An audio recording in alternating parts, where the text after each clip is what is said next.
శుభముహూర్తం. I request Honorable CM Garu to launch the mobile app.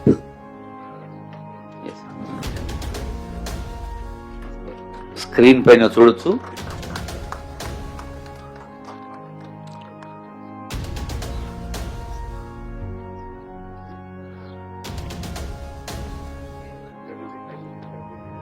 ఈ ఆవిష్కరణ తర్వాత video clip ఉంటుంది ఇందిరమ్మ ఇండ్ల పథకానికి వచ్చి.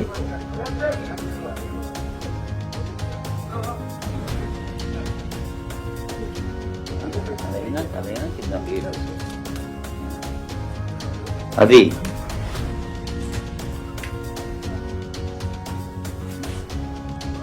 పేదల ఆశల హరివిల్లు ఇందిరమ్మ ఇల్లు.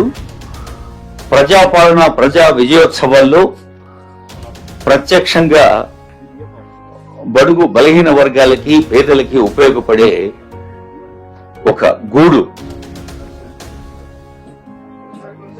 తలదాచుకునే గూడు, మనసు పంచుకునే తోడు ఉన్న ప్రతి ఒక్కరికి తలదాచుకునే గూడు కావాలి. ఆ గూడుకు సంబంధించిన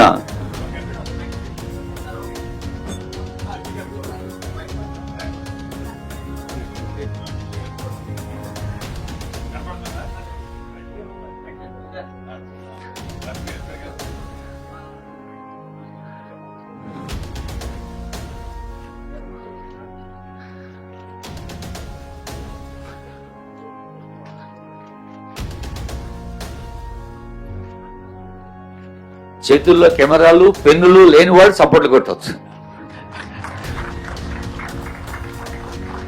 థ్యాంక్ యూ. ఈ స్కీమ్ లో సక్సెస్ కావాలంటే మీడియా మిత్రులు అందరూ మీ సహాయ సహకారాలు పేదవాళ్ల కోసం పూర్తి సహకారం కావాలి. దయచేసి may now request the technical team to play video clip on Indiramma ఇల్లు స్కీమ్.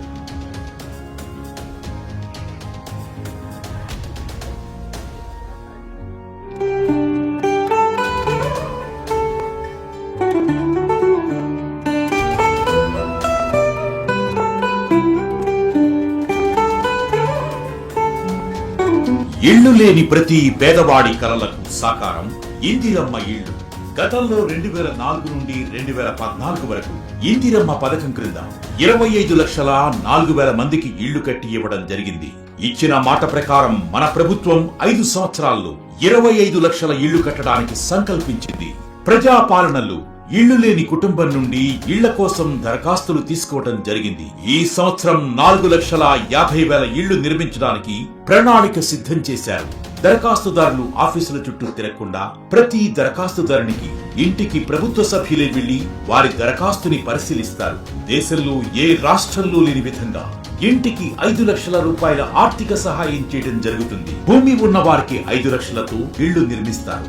ఈ సంవత్సరంలో మొదటి ఫేజ్ లో 4,50,000 ఇళ్లు 22,500 కోట్ల రూపాయల వ్యయంతో ఇందిరమ్మ ఇళ్లు నిర్మిస్తారు.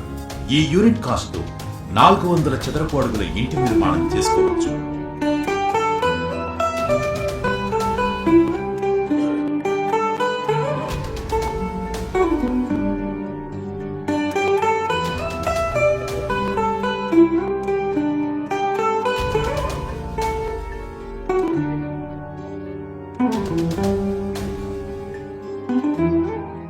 ఇంటి స్థలం వెడల్పు తక్కువగా ఉన్నట్లయితే ఈ నమూనా ప్రకారం 400 చదరపు అడుగుల ఇంటి నిర్మాణం చేసుకోవచ్చు.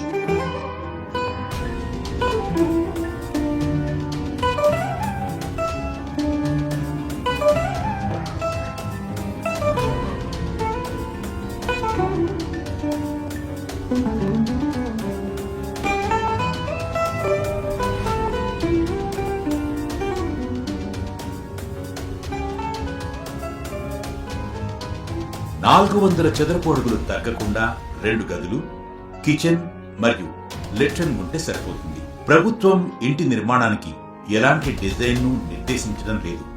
లబ్ధిదారుని ఆర్థిక పరిస్థితిని బట్టి, ఇంటి నిర్మాణానికి ఉన్న స్థలాన్ని బట్టి లబ్ధిదారులు వారికి నచ్చిన విధంగా ఇళ్లు కట్టుకునే వెసులుబాటు ఉంది. ఇందిరమ్మ ఇళ్లు పేదవాడి పొదరిళ్లు. ఇందిరమ్మ ఇళ్లు పేదవాడి ఆత్మగౌరవం.